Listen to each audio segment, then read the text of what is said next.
Buenos días, mi nombre es Luz Suárez Zúñiga. El día de hoy le vamos a poner el tema que tiene que ver con la importancia del análisis de las estructuras geológicas en las evaluaciones de impacto ambiental.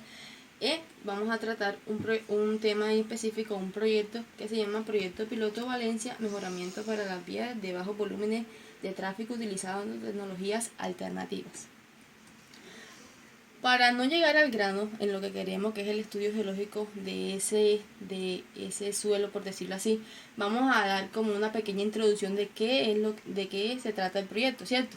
Bueno, el proyecto pretende aunar o compactar o unir entre las partes el desarrollo de una prueba piloto para evaluar nuevas tecnologías y materiales alternativos en el departamento de Córdoba para el mejoramiento de las vías de bajos volúmenes de tránsito en el país. Bueno, esto tiene que ver mucho ya que, bueno, como podemos ver, este es un proyecto que trata de un suelo no es un suelo que tiene alto tráfico, por decirlo así, es un suelo que, como podemos ver, es como son pueblos, ¿cierto? Son pueblos y entonces eso va a influir en el estudio geológico, en el tipo de suelo y en los materiales que se van a utilizar para la construcción de la vía. Bueno, está ubicado en Valencia, aquí dice municipio colombiano, situado en el departamento de Córdoba. Está ubicado en el piso térmico cálido de una altura promedio de 60 metros sobre el nivel del mar y con una temperatura promedio de 30 grados centígrados. Aquí dice, procedimiento para el análisis geológico de la zona. Primero que todo, se ubicaron los puntos de referencia. Como podemos ver, son unos puntos específicos, unos puntos estratégicos que van en forma de zigzagueo, una forma estratégica de alternativa de un carril a otro. Se tomaron las muestras, se situaron los punticos. Aquí, como podemos ver, puntos amarillos, forma alternada. Segundo, se hizo un sondeo para la identificación de suelos y tomas de muestra cada 250 metros.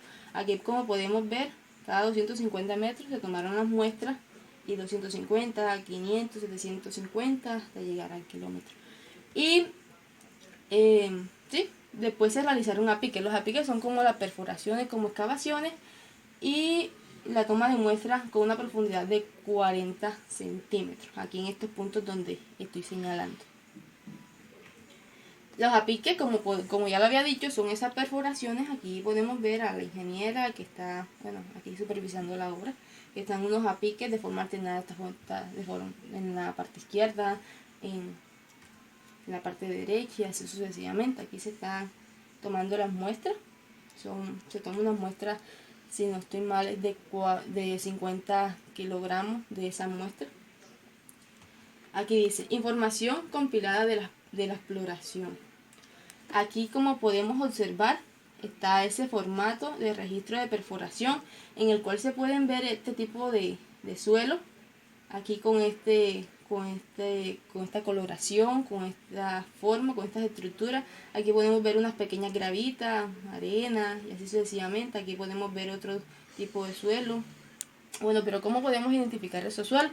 Aquí nos dice datos de las muestras.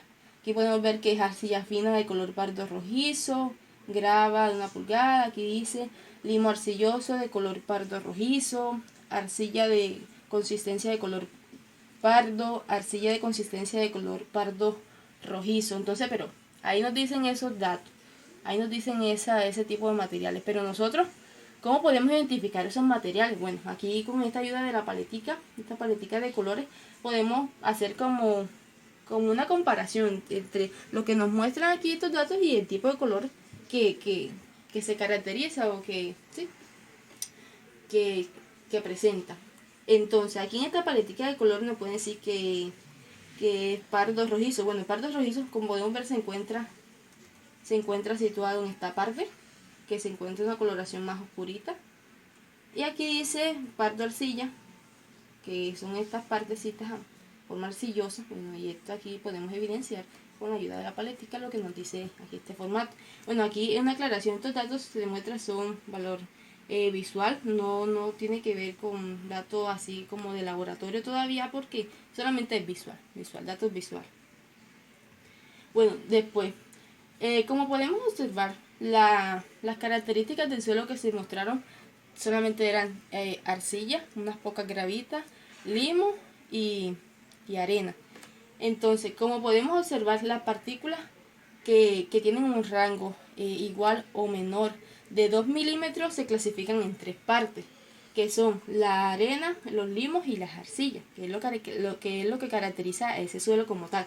Bueno, entonces las arenas, según el DIN 4022, son aquellas que comprenden diámetros entre 2 milímetros y 0,063 milímetros. Esos son los que se logran observar a simple vista, o sea, uno los toca y bueno, el ojo humano lo puede ver. Aquí dice, los limos son aquellos que comprenden entre 0,63 a 0,002 milímetros, o sea, eso es algo que no se puede ver a simple vista. Y las arcillas son unos diámetros de menor de 0,002 milímetros, o sea, algo microscópico, ¿ya? Entonces aquí podemos ver esta tablita de clasificación. Aquí están las piedras, pero aquí, o sea, esto está mal dicho porque en realidad no se dice piedras, sino piedras es como el lenguaje coloquial que uno utiliza, pero ellos en sí se llaman rocas. Aquí están las gravas, en qué categoría comprenden las gravas, sus diámetros, las arenas, los limos y las arcillas, que son las más menuditas, y así sucesivamente. Aquí dice, para cada pique se tomaron muestras aproximadamente de 50 kilogramos, como ya lo había dicho anteriormente. 50 kilogramos, con una profundidad de 0 a 40 centímetros. Aquí dice, la caracterización y clasificación de los suelos se realiza mediante ensayos, ¿ya? En esos ensayos se van a hacer unos tipos de pruebas, de pruebas que nos van a hacer como identificar mejor esos suelos, todas sus características, todos sus componentes, qué ventajas y qué desventajas tienen para cierto tipo de químicos, cierto tipo de materiales para la construcción de la obra, ¿cierto? Bueno, aquí entre los tipos de ensayos que podemos encontrar se encuentra la clasificación de suelos según las normas ASTHO y SUCH, las cuales comprenden niveles de Attenberg y tamaño de partículas mediante métodos mecánicos. También se pueden ver ensayos de humedad natural, gravedad específica, contenido de materia orgánica, contenido de sulfatos, pH y conductividad de suelos, CBR a piques intermedios. Entonces, bueno, todos estos ensayos, como ya lo había dicho anteriormente, nos van a ayudar a analizar mejor y a conocer mejor las características de ese suelo a tratar. Y aquí podemos ver un mapa conceptual, por decirlo así, o un mapito conceptual en el cual están los niveles o qué se hace paso por paso. Aquí podemos ver esto, lo que ya había dicho anteriormente. Y sí, este mapa nos ayuda como a organizar los datos, a organizar las pruebas y sí, para tener una mejor organización. Aquí tenemos el sistema unificado de clasificación de suelo, o también llamado subcosta de varios pasos. El primer paso es conocer los símbolos de clasificación de suelo. Aquí tenemos esta tablita en el cual nos indica que la grava y la arena pertenecen a un tipo de suelo grueso, en el cual la grava se simboliza con el prefijo G, que es gravel en inglés, y la arena con S, que significa sand en inglés. El limo y la arcilla pertenecen a los suelos finos. Bueno, el limo se simboliza con la letra M, ya que tiene unos orígenes suecos, que significa mo y m, jala. Y la arcilla se simboliza con el prefijo C, debido a que en inglés se dice clay. El orgánico hace referencia a que, bueno, aquí se encuentra la unión del limo y de la arcilla, pero con alto contenido de materia orgánica. Se simboliza con el prefijo O, debido a que en inglés se dice orgánico. Aquí dice turba. Son suelos con bastante o con alto porcentaje de lodo y de materia orgánica. Se simboliza con el prefijo PT, ya que en inglés se dice prate. Aquí dice, en el subgrupo tenemos que es bien gradada, o sea, se simboliza con el sufijo W, que significa well graded. Pobremente gradada se simboliza con el sufijo P, que significa poorly graded. Limoso se simboliza con el sufijo M, arcilloso con el sufijo C. El límite líquido alto mayor del 50% se simboliza con el sufijo L, que significa low plasticity. Aquí dice el límite de líquido bajo menor del 50% se simboliza con el sufijo H, que significa high plasticity. Bueno, aquí está el segundo paso, es analizar el porcentaje de suelo que pasa por un tamiz número 200. Aquí está el contenido o las partículas. Bueno, las partículas que quedan en esta partecita se clasifican como suelo grueso, ya que más del 50% queda suspendida aquí en el tamiz. Y la cantidad de partículas que pasan por este tamiz, si es mayor del 50%, pertenecen a los suelos finos. Bueno, entonces aquí nos vamos por esta línea de suelo fino y esta tienen una clasificación específica en la tabla de plasticidad. O sea, nos dirigimos a la tabla de plasticidad cuando nos encontremos con el suelo fino. Esta tabla de plasticidad tiene dos ejes, un eje X y un eje Y. El eje X es el límite del líquido y el eje Y es el índice de plasticidad. Aquí, como podemos observar, hay dos tipos de líneas principales. Esta línea A, que me divide, por decirlo así, lo que es el suelo limoso y el suelo arcilloso. Y esta línea de forma vertical me divide los suelos con alta plasticidad y con baja plasticidad. Después nos vamos a los suelos gruesos. Aquí tenemos otro tipo de tamiz. Este tipo de tamiz es número 4. Entonces, la cantidad de materia o de partículas que queden aquí simboliza como grava, ya que menos del 50% pasa por esto. Pero si es más del 50% que pasa por este tamiz, se simbolizan como arena, ¿ya? Entonces aquí encontramos tres tipos de clasificaciones de suelo fino, cuando nos encontramos con los suelos finos, o sea, la cantidad de partículas que logran pasar. Entonces aquí tenemos suelo fino, menos del 5%, suelo fino, entre un rango de 5% a 12%. Los suelos finos que son mayor del 12%. Bueno, pero ¿cómo sabemos qué tipo de suelo fino tenemos? Por decirlo así, nos vamos a una serie de clasificación que es la granulometría y el índice de Attenberg. Bueno, aquí como tenemos la arena bien gradada y aquí tenemos la grada bien gradada, aquí hay unos índices. El coeficiente de uniformidad tiene que ser mayor de 6 y aquí dice el coeficiente de curvatura tiene que estar entre 1 y 3. Aquí en la grada bien gradada el coeficiente de uniformidad es mayor de 4, pero el coeficiente de curvatura está entre 1 y entre 3. Y aquí están los límites de Attenberg, el índice plástico, el índice de líquido. Entonces con estos dos índices nos vamos a la carta de plasticidad, como ya lo habíamos mencionado anteriormente. Bueno, aquí dice, entonces ya aplicamos el SUB, ahora vamos a aplicar el AASHTO, que es la Asociación Americana de Oficiales de Carreteras Estatales y Transporte. Aquí se siguen también unos diversos pasos. El primer paso es también analizar qué tipo de suelo pasa por un tamiz número 200. Aquí, bueno, aquí están los suelos finos, que aquí están los suelos finos y los suelos gruesos. También cuando conocemos los tipos de suelo fino y suelo grueso, nos dirigimos a esta tabla también, la tabla de método AASH, el cual tiene unas estratificaciones que es división general, análisis granulométrico, para eso no servían los otros análisis, estado de consistencia, tipología, calidad, entre otros. Bueno, aquí entonces también explicamos lo que es la relación de soporte California o CBR. El CBR, ¿qué es? El CBR de un suelo es la carga unitaria correspondiente a 0,1 y a 0,2 de penetración expresada en por ciento de sus respectivos valores estándar.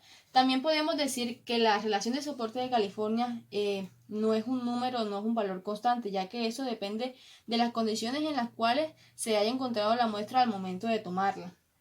Pero para este tipo de relación o de soporte, aquí tenemos que seguir unos diversos pasos. El primer paso es, bueno, compactar el suelo en el equipo severo, o sea, colocar la muestra aquí, ponerla en este equipo CBR, compactarla, prensarla, por decirlo así.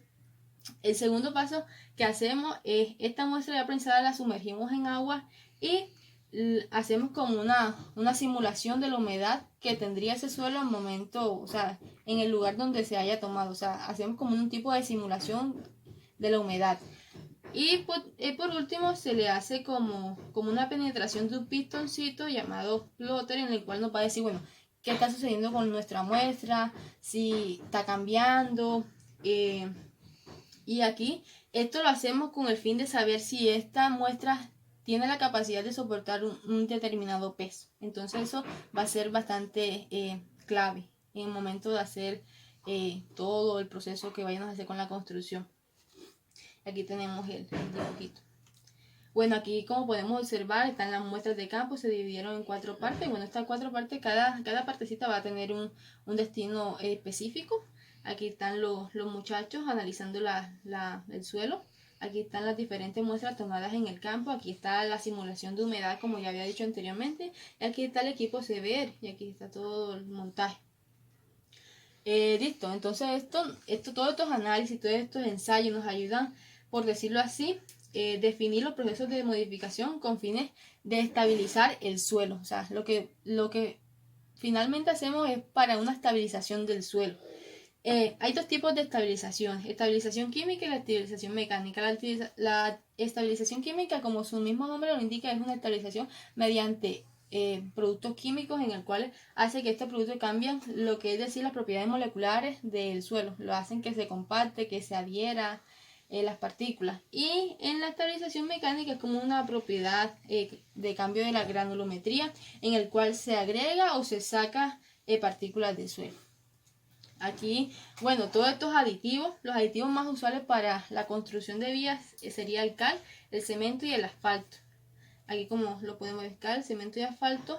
La estabilización del suelo se produce las siguientes ventajas, ¿cierto? Mejora la resistencia, mejora la durabilidad, controla el cambio de volumen de suelo, mejora la trabajabilidad del suelo, provee el suelo impermeable y reduce el polvo, que es lo más importante. Aquí dice, bueno, aquí está la estabilización con la cal, con el asfalto y con el cemento. Bueno, cada uno tiene sus características. Por eso es importante el estudio del suelo, porque ya ahí conocemos qué tipo de materiales se le va a adherir a la muestra para que, sí, para alcanzar los fines que tenemos. La cal o es compatible bastante con suelos granulares finos.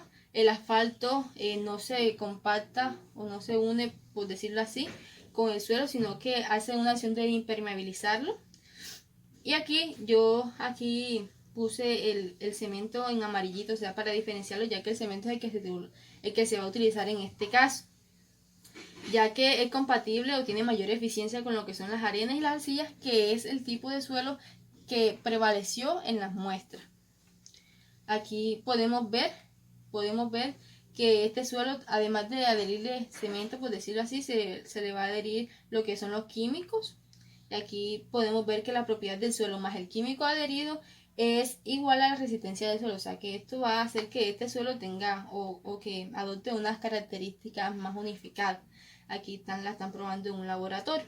¿Y esto para qué nos sirve? Esto nos sirve para estos estudios de campo. Aquí está un primer líquido, aquí está otro líquido y aquí está finalmente el tercer líquido que se muestra. Y aquí está la estabilización con cemento, como ya había dicho. Entonces, como podemos ver, en este tramo se utilizaron los diferentes químicos que ya mostré. Aquí se utilizó un tipo de químico, aquí otro, y aquí se utilizó el cemento en este tramito. Se utilizó el cemento, por decirlo así, y aquí se utilizó el otro. O sea, esto es importantísimo, conocer las propiedades del suelo, el análisis de este. Y por último, les quiero decir muchas gracias.